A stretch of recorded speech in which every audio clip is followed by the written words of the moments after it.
Pues vamos atrás, muy atrás en nuestra máquina del tiempo mental.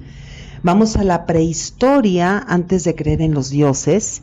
Y mire, dice Mircea Eliade, el historiador de las religiones más importante del siglo XX, y lo que va de esto, no ha habido nadie como él, ya hablaremos de otros, que la religión no implica necesariamente la creencia en Dios, los dioses o los espíritus, que se refiere más bien a la creencia en lo sagrado. ¿Pero qué debemos entender por lo sagrado? Y Eliade responde: lo sagrado es aquello que, por expresar o referir a una realidad trascendente, difiere en su naturaleza de aquello que le rodea. Lo sagrado, entonces, lo vamos a entender aquí como algo superior a nosotros y de naturaleza distinta. Y lo más arcaico que encontramos en la humanidad es una expresión sagrada totémica y chamanista. Y la gran pregunta, por supuesto, es saber si lo sagrado sin dioses dio paso primero a una religiosidad politeísta o a una de tipo monoteísta, es decir, a muchos dioses o a la creencia de un solo Dios. Y si fuera diosa, bueno, pues empecemos por el principio, como dice Aristóteles en su Poética, para aproximarnos a las expresiones sagradas y al pasado religioso de la humanidad, pues como en una especie de evolución que va de la creencia en los espíritus de la muerte, luego al tótem, pasamos por el chamanismo, llegamos a un Dios creador pero alejado de los humanos, un Dios ausente, hasta poner el ojo en la diosa madre y un poquito en lo que sigue. O sea que en realidad aquí comentaremos qué ocurrió antes del dios del monoteísmo y de los dioses del politeísmo, o al contrario. Y para ello hay que aproximarse a los libros de Mircea Eliade, y este historiador rumano, que es maravilloso, nos va a situar en el espíritu de la muerte, ante todo y primero que nada. Es decir, los seres primitivos toman conciencia de la muerte y realizan rituales fúnebres, porque la muerte, por incomprensible, para ellos es superior y por tanto es sagrada. Pero mire, esto no es un culto a la muerte no es un dios o una diosa, es la creencia de que los antepasados tenían un espíritu que podía proteger a sus descendientes vivos. Entonces, visto así, pues antes de las religiones y de la fe en un dios o en un conjunto de dioses, el hombre primitivo pues empezó a realizar ritos para despedir con ofrendas al fallecido, y después empezó a creer en la existencia del espíritu de los muertos. O sea que el muerto era esqueleto y era espíritu. El esqueleto vinculado con la tierra y el espíritu vinculado con el aire. Por eso es que a los huesos se les enterraba. Y según estas creencias, el espíritu, pues, de alguna manera llegaba a la naturaleza, era acogido por la naturaleza, es decir, que los espíritus de los fallecidos podían estar en los árboles, los ríos, las montañas, las cosechas, los frutos. Entonces la naturaleza, pues, estaba habitada por los espíritus protectores que protegían, obviamente, a los vivos. Entonces eran espíritus protectores, y según Mircea Eliade, esta es la primera manifestación de lo sagrado. Me refiero de nuevo a la creencia de que los muertos emitían una energía llamada mana. Mana. Bueno, ahorita regresamos a esto otra vez. Y vamos a la segunda manifestación de lo sagrado, que es el tótem. El tótem es un animal que representa una cultura, puede representar una dinastía, una genealogía. Por ejemplo, el águila y la serpiente para nosotros, la loba para los romanos, el jaguar para los mayas. Y en la heráldica vemos tótems, los vemos en los escudos reales o en los escudos de los apellidos de las familias. Y muchísimos estudiosos consideran que el tótem es el origen de las religiones. Son objetos tallados en madera que eran considerados sagrados como espíritus tutelares, es decir, como espíritus también protectores, y mucho tiempo después en el cristianismo serían algo así como los santos patronos, ¿no? Hasta de las ciudades, o el ángel de la guarda. pero las comunidades prehistóricas creían que existía un parentesco sobrenatural entre ellos, o sea, entre los seres humanos, y una especie animal. Pero mire, aquí cuidado, el tótem no es una divinidad, no es un dios, no se le adora ni nada de esto, no hay veneración. Es un animal que es como si fuera un amigo, como un hermano mayor que protegía a las tribus. Es una unión entre lo humano y la naturaleza animal. Y bueno, mire, les cuento que en el psicoanálisis de Freud, el concepto de tótem, tal como lo explora en su maravilloso libro, Tótem y Tabú, se refiere a un animal, objeto o símbolo que es considerado sagrado por un grupo social, pues a menudo lo sabemos, una tribu, un clan, y que sirve como emblema o como representante de ese grupo. Y el mismo Freud va a decir que es como una figura paterna para ese clan. Bueno, la tercera manifestación de lo sagrado es el chamanismo. A ver, entonces, la primera es el culto al espíritu de los muertos, que estos muertos emiten una energía protectora llamada mana. La segunda es el totemismo, es decir, la protección de un animal. La tercera es el chamanismo. Y nada de esto, nada, tiene que ver con un dios o con varios dioses. O sea que estas son solamente expresiones, manifestaciones de lo sagrado para los hombres primitivos, para los seres en la prehistoria, los seres humanos, pero no son religiosas, no hay culto, no hay adoración, no hay creencia, pero sí hay ritos. Y el chamanismo es un ritual llevado a cabo por un chamán que mediante, lo sabemos, mediante determinadas técnicas de éxtasis, pues desarrollaban como viajes iniciáticos de ascensión a los cielos o descenso a los infiernos, y acompañado o poseído por los espíritus de los antepasados muertos. Y estos viajes, que más bien son trances, pues realizados por los chamanes, era con el propósito de obtener conocimiento, sanación, guía para el clan o para la tribu. Entonces el chamán es como una especie de intermediario entre el mundo de los vivos y el mundo de los muertos, sobre todo para tratar enfermedades. Los chamanes fueron los primeros médicos, por decirlo de algún modo, fueron curanderos que aliviaban los males y que convocaban la energía llamada mana, la energía de los muertos.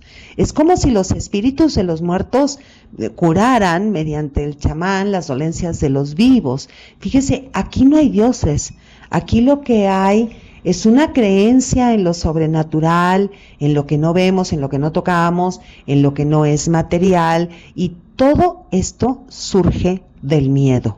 Los seres primitivos buscan protección y mire, el mayor miedo era a la muerte. Y obviamente, pues cuando pensamos en la muerte, era también el dolor, era la falta de alimento, era ser atacados por alguna bestia o calcinados por un rayo, o era el miedo también a ser llevados por la corriente de algún río. Y mire, no sé si a usted le parezca interesante, ¿no?, esto del culto a los antepasados, porque básicamente es el único culto que sigue vigente. En nuestros días, pues seguimos haciendo estos rituales, ¿no?, del Día de Muertos, aunque bueno, ya no está siempre asociado al chamanismo. Y de ese culto a los antepasados surge el término animismo, que quiere decir alma animada o alma con vida, o que algo está animado por un alma. Es decir, la creencia de que los antepasados perviven en forma de espíritus y que están asociados a lugares muy particulares de la naturaleza siempre, árboles, ríos, montañas y más.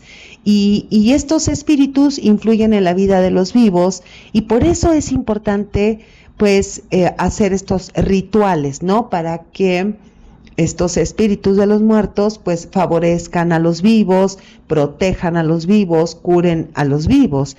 Y esos espíritus poseían a los chamanes, esos espíritus de los muertos entraban como en el cuerpo, dijéramos, de los chamanes, que son los curanderos, y sobre esto dice Mircea Eliade que es el animismo, es decir, la creencia de que los espíritus de los muertos nos acompañan y que esta creencia pues se originó, mire que esto me parece maravilloso lo que dice Eliade, ¿sí? Esta creencia que se va a originar en el hecho de soñar con personas fallecidas y que según Mircea Eliade eso llevó a creer que estas personas ya fallecidas de algún modo seguían presentes y se manifestaban, ¿no? Y el chamán lo que hacía era conectar el mundo de los vivos con la energía de los muertos. La energía de los muertos, que es el maná, que se encontraba en la naturaleza, y los rituales, en general, se llevaban a cabo en las cuevas. Y mire que el tema de las cuevas y de las pinturas rupestres de cazadores y de animales es muy interesante, ¿eh? Y está relacionado con los tótems. A ver, veamos. Los dibujos de animales son expresión de la llamada magia simpática, ¿no? Los animales con los cazadores. Es decir, que los seres primitivos creían que al representar algo, es decir, al pintarlo, entre comillas, en este caso, pues, eso que estaba ahí representado, esa escena, influía sobre la realidad. Entonces, lo que miramos en las cuevas, en las pinturas rupestres, son rituales de caza, para que a los cazadores les vaya bien en la caza, que la caza de animales les fuera favorable, y de ahí surge también la máscara.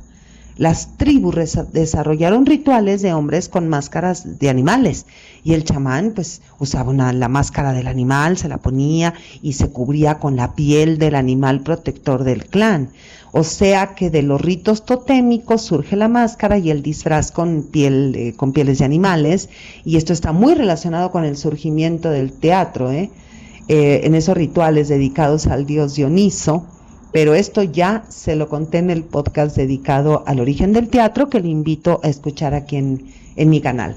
Y bueno, y de estos rituales totémicos, ¿qué cree? Que también surge la música, porque el chamán invoca con danza, es decir, con movimientos que imitan a los movimientos de los animales. Esta parte es importantísima porque entonces empezaron a usarse ritmos con varas y posteriormente con tambores. Entonces, pues todo esto nos empuja a considerar que el hombre primitivo tenía una relación con los espíritus de los muertos y con los animales mediante un ritual de danza chamánica, ¿no? Y todo esto es anterior a la escritura y a la devoción de los dioses, ¿no? A las religiones de libro, porque aquí estamos en esta serie de libros de podcast sobre libros sagrados. Pero surgirá de aquí, visto ya así, ¿no? Entonces, 3 conceptos importantes. Animismo, que es el espíritu vivo de los muertos, el totemismo, que es la protección que brinda un animal, y el chamanismo, el ritual del chamán, que es intermediario entre el mundo de los muertos y el mundo de los vivos, y que convoca la protección del animal, y un chamán, ¿no? Que se pone una máscara de animal, es decir, una máscara que es la cara, ¿no? del animal, el rostro del animal, y se cubre con la piel del animal mismo, y que además danza acompañado de ritmos con varas o bastones, y que posteriormente lo hará con tambores, Y todo esto, reitero, es anterior a creer en los dioses. Antes de los dioses está la manifestación de lo sagrado, la creencia en lo sagrado, y son sagrados los espíritus de los muertos, y es sagrada la naturaleza.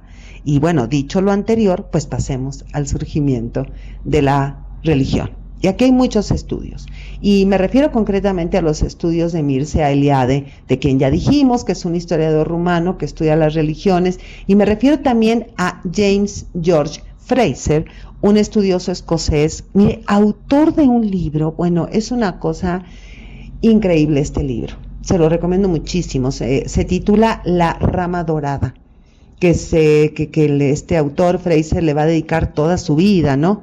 Y encontramos aquí pues sus estudios sobre magia, mitología y obviamente las religiones, ¿no? Bueno, de Mircea Eliade le recomiendo el libro titulado Tratado de Historia de las Religiones. Pues entre más, Eliade y Frazer sostienen que la religión original de la humanidad fue el monoteísmo en la etapa del nomadismo, cuando las tribus eran nómadas, cuando andaban estos clanes, ¿no? De un lado a otro, Y ese monoteísmo evolucionó hacia el politeísmo, es decir, la creencia en varios dioses, cuando los clanes o tribus se asentaron al descubrir la agricultura, ¿no? O sea que estos clanes o tribus se convirtieron en pueblos creyentes de varios dioses. Entonces los seres primitivos construyeron un monoteísmo anterior al politeísmo, con la creencia de un Dios creador que concibió al mundo. Un Dios que fundó al mundo con todo lo que el mundo tiene, cielo, tierra, mares, naturaleza, animales, humanos.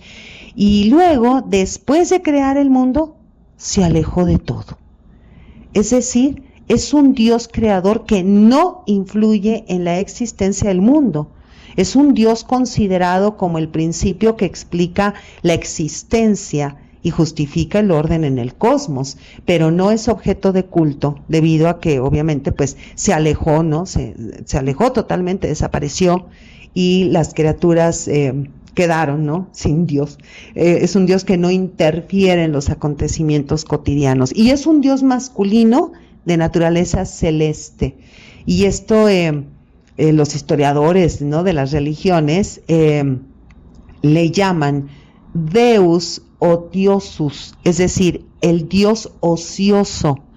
Y este nombre pues proviene de la idea de que existe este Dios, ¿no? Existió este Dios que construyó el cielo, el cosmos, el mundo, y que de aquí van a surgir los mitos sobre el origen de los seres humanos. O sea que los primeros mitos se refieren no a la creación del mundo, no a la creación del cosmos, sino a la creación de la humanidad. Es decir, el hombre primitivo, antes que todo, se preguntó, ¿de dónde vengo?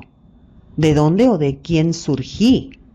Uy, mire, y de aquí una cantidad de mitos, ¿no? Que si nos vomitó el Dios creador, que si surgimos de la tierra, de semillas que plantó el Dios creador, que si el Dios creador nos modeló con barro y saliva. Pero fíjese, no hay mitos primigenios que respondan a la pregunta ¿de dónde surgió el Dios creador? Y generalmente en estos mitos el Dios creador se aparta de los hombres, de los seres humanos, decepcionado por su proceder. Esto lo vamos a encontrar en la mayoría de las mitologías, y pues ¿cuál fue nuestro proceder? Pues empezar a pelear, empezar a guerrear. Por eso la Ilíada, la Odisea, el Majábharata, el Ramayana, las 4 grandes épicas que fundan la literatura, pues son historias de guerra, ¿no? Y empezamos a pelear por la posesión de tierras, igualito que ahorita, Y entonces, al alejarse el Dios creador del nefasto mundo de los hombres, pues perdimos la inmortalidad. Y esto se conecta con el poema de Gilgamesh, el rey de Uruk, que va en busca de la planta de la inmortalidad. Estoy hablando del poema fundante de todas las literaturas, y al convertirnos en simples mortales, seres finitos, pues morimos. Y al aparecer esto, pues aparece el sufrimiento en el mundo, al perder nuestra inmortalidad. Se diga como aquí ya está el mito. Y bueno, pues nos vamos a dedicar por los siglos de los siglos a buscar al Dios creador para que nos ampare, ¿no? Nos dé consuelo, nos regrese la inmortalidad. Más que nada que nos regrese la inmortalidad. Y pues de ser posible que nos regrese también al paraíso del cual fuimos expulsados, ¿no? O sea que los mitos de la creación de los hombres y de la caída de los hombres es tremendamente importante. Creación y caída. Porque pues se plantea, ¿no?, en estos mitos que éramos muy, muy felices, que vivíamos en armonía y en equilibrio, y que a causa de nuestra ambición y de nuestra soberbia, pues ingresamos, ¿no?, fuimos expulsados a un mundo de penurias, y como resultado de la traición a Dios. Y estos mitos de creación y caída se encuentran reflejados en la religiosidad de muchos pueblos. Entonces, pues empezamos a construir intermediarios. Y los primeros intermediarios fueron los cuerpos celestes, el sol, las estrellas, la luna, pues todo lo que los seres primitivos veían en el cielo. Y según los estudios de las religiones, los seres primitivos quizá, esta es obviamente una tremenda especulación que encontramos en los libros de de Mircea Eliade y de Fraser, que dice, ¿no? De alguna manera, que quizá los seres primitivos pensaban, guarda silencio y mira a Dios, mirando al cielo, mirando al cielo, mirando a las estrellas, mirando al sol, mirando a la luna, mirando a las nubes, pero solo evocaban, sin culto, sin ruegos o solicitudes, sino más bien mediante pues lo que entenderíamos como una contemplación mística. Muy posteriormente, ¿sí?, aparecieron las alabanzas, ¿no? Cantos que fueron parte de la contemplación o glorificaciones, ¿no?, al Dios creador. Pero hay que recordar que es un Dios ausente y que por tanto no interviene en la vida del mundo. Dice Mircea Eliade, la mera contemplación de la bóveda celeste provoca en la conciencia primitiva una experiencia religiosa. El simbolismo de su trascendencia se deduce de la simple consideración de su altura infinita. El Altísimo se convierte con toda naturalidad en un atributo de la divinidad. Esto es lo que dice Mircea Eliade. Y de este Dios celeste proviene la mística, es decir, de la urgencia, de la necesidad que tenemos de unirnos a lo divino. Y bueno, y en el llamado segundo monoteísmo, que se refiere a las religiones abrahámicas, o sea, el judaísmo, el cristianismo y el islam, y además el zoroastrismo, y de estas religiones vamos a comentar en los podcasts siguientes, ¿no? Pues van a partir de una figura divina activa presente en los acontecimientos terrenales. Bueno, ahora vamos a otro tema fascinante. Le cuento que en los últimos años los estudiosos, los arqueólogos, mitólogos, antropólogos, pues hablan de otro supuesto primer monoteísmo, muy, muy diferente al concepto del Dios ocioso, es decir, el Dios creador ausente. Y esta otra vía se refiere a un monoteísmo con una figura femenina, una figura central y es femenina, y se llaman las Venus. Y tal como afirmó Joseph Campbell, dice, desde los Pirineos hasta el lago Baikal hay una elevadísima cantidad de figurillas de la diosa, de la diosa Venus o de las diosas Venus, porque no se trata aquí de ninguna diosa ni grecolatina.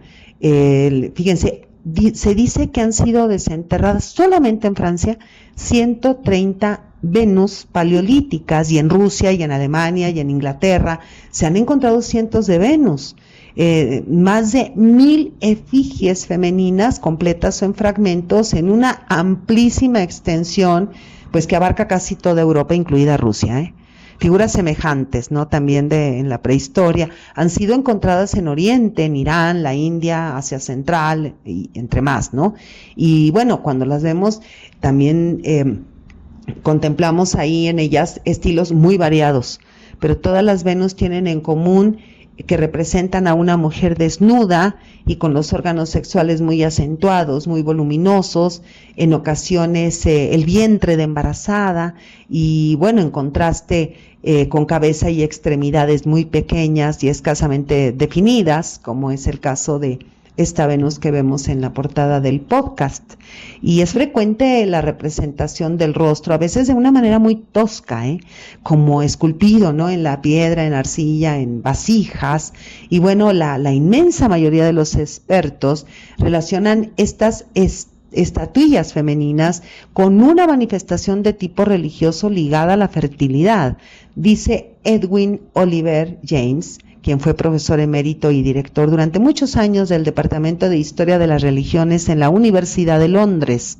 Dice, en torno a las Venus se reunían una red de emociones y sentimientos colectivos que las dotaba de una significación religiosa, particularmente aquellos relacionados con el nacimiento y la provisión de alimentos.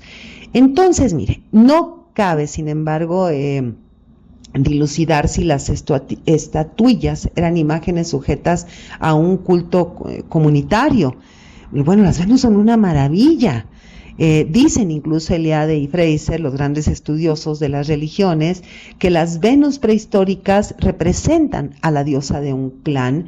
Es una deidad madre y dueña del fuego, protectora de la comunidad, garante de la fertilidad y reina de la vegetación. y bueno, simbolizan la feminidad, que es el símbolo inefable de lo divino. Además, las Venus probarían que en la antigüedad había una religión monoteísta matriarcal, una religión monoteísta matriarcal. Y bueno, también se ha contemplado la posibilidad de que las estatuillas de las Venus pues hubieran sido esculpidas por mujeres, no por hombres. Se han hecho muchísimos estudios acerca de esto, sobre todo el modo como están las embarazadas, ¿no? Cómo están representadas. O sea, que dicen los estudiosos que ningún hombre hubiera podido esculpir a una mujer embarazada con tanta precisión, ¿no? Y mire, esto es extraordinario, ¿no le parece? Porque estaríamos hablando de una supremacía religiosa de la mujer, tal vez, y mire que pongo tal vez entre comillas, reflejada en una supremacía social, una gran diosa madre relacionada con la luna. Sabemos que la luna, este astro, es considerado femenino en casi todos los pueblos de la tierra, en todos los mitos, en función del carácter lunar, del ciclo menstrual y de los ciclos de las estaciones y de los ciclos de la cosecha y la fertilidad de la tierra. Y también está relacionada con el agua como elemento primigenio, representado obviamente en las Venus mediante ciertos símbolos evocadores del líquido amniótico que a veces se incorporan en los muslos de estas Venus. Y mire, hay algunas Venus que tienen los ojos con forma de lechuza, y esto los estudiosos de las religiones lo interpretan como la relación de la diosa madre con la muerte y la vida, ¿sí? Entonces, ¿qué vemos aquí? Es la diosa del útero divino, de la que nace todo, a la que todo regresa para ser regenerado y proseguir el ciclo de la naturaleza. Una gran diosa, única, en la que se contienen todos los fundamentos cosmogónicos: caos y orden, oscuridad y luz, sequía y humedad, muerte y vida. Y para los seres primitivos, que obviamente no tenían nada de conocimiento, obviamente, del mecanismo de la procreación, o sea que no sabía nada del amor, no sabía nada de sexo ni de lunas de miel. Entonces la reproducción, pues para ellos, ¿no?, ocurría como mágicamente en la mujer. Creían que la mujer generaba vida por sí sola, que la mujer representaba el principio creador y que este principio es divino. Y poco a poco, y en un proceso muy gradual, el culto exclusivo a la diosa pues fue dando paso también a la veneración de una figura masculina. Así como las Venus estaban asociadas a la luna, pues empezaron a aparecer, ¿no? Se han descubierto y se han datado, ¿no?, enseguida, como una evolución, a figurillas masculinas asociadas con el sol. Y con la invención de la agricultura y los asentamientos humanos, pues ya no bastaba, ¿no?, con garantizar la fertilidad. Había que lograr también pues que las fuerzas del más allá aseguraran la lluvia, la regularidad de las estaciones, la ausencia de tormentas que acabaran con las cosechas, y pues por tanto, ¿no?, todo esto, ¿no?, el mundo divino, que es reflejo siempre del mundo humano, pues se fue especializando, dijéramos, al igual que el trabajo humano se especializaba, y de este modo, pues la humanidad fue inventando nuevos dioses. Y el modo de inventarlo se basó, como siempre sucede en la historia de las religiones, pues en patrones estrictamente humanos, ¿no? Los dioses eran hijos o amantes de la diosa primordial, de modo que todos los dioses constituían como una gran familia, y la historia de la humanidad entonces se vinculó al politeísmo. Y fueron los pueblos indoeuropeos que creyeron que había un dios supremo que gobernaba como a una corte celestial, además de a los seres humanos, ¿no? Es como un Zeus, es como Odín, es como en la religión védica, el Vedanta en la India. Imagínense que tiene 3.399 dioses. Es un Dios Padre, un pater familia celestial con muchas divinidades, ¿no?, a su alrededor. Y bueno, y contra este politeísmo van a luchar los dioses de las religiones monoteístas. El dios monoteísta va a luchar contra los dioses del politeísmo. Creo en un solo Dios. se escucha por medio mundo, en el cielo y en la tierra. Y esa creencia monoteísta proviene del culto al sol. ¿Se fija usted? Esto es como regresar de algún modo al Dios ocioso, al Dios creador, creador del sol, y por tanto el creador es en sí mismo Dios. Y de Amón, Ra, Horus, Osiris, Isis, de la lista interminable de divinidades del Egipto antiguo, pues procede el monoteísmo. Entonces, a partir de la quinta dinastía faraónica, estamos más o menos situándonos en el más o menos 2300, ¿no?, antes de Cristo, que es la época de la construcción de las pirámides. Una divinidad solar se convirtió en el dios supremo de todo el país del Nilo. Va a sustituir a Ptah, y este dios se llama Ra, el dios solar Ra, el único dios reconocido que va a unir a todo Egipto. El sol como fuente de vida, ese es Ra. Ra es el sol asimilado con la posibilidad de la vida, porque hacía viable el crecimiento de las plantas, el discurrir del tiempo, y muy pronto Ra fue identificado con todas las divinidades solares. Es como si Ra congregara a todas las divinidades y solamente él existiera. Entonces Ra pues quedó definido como el sol de mediodía, y Ra es muy conocido, se le representa habitualmente como una figura humana rodeada por la forma de un disco solar. Esto también lo va a retomar el cristianismo, y en un ritual que se repetía a diario, durante toda la eternidad, vemos que Ra triunfa en cada aurora sobre la oscuridad, y que vuelve a brotar en la mañana, y se considera además que el dios Ra pues había sido el primer faraón de Egipto. Y entonces Akenatón el faraón, que según los expertos, ¿no?, fue el que impuso el monoteísmo, es decir, la adoración al disco solar. ¿Pero qué cree? Que al morir Akenatón, el culto a los demás dioses fue restituido. Es como si al morir Akenatón hubiera muerto Ra, ¿no? Y entonces regresa el politeísmo, y esta restitución del politeísmo de muchos dioses va a ser combatida por Elohim, el Dios creador, el Dios celeste, el Dios bíblico, el Dios del Antiguo Testamento, el Dios de los judíos. Y sobre este apasionante tema vamos a comentar en el próximo episodio de esta serie de podcast sobre libros sagrados.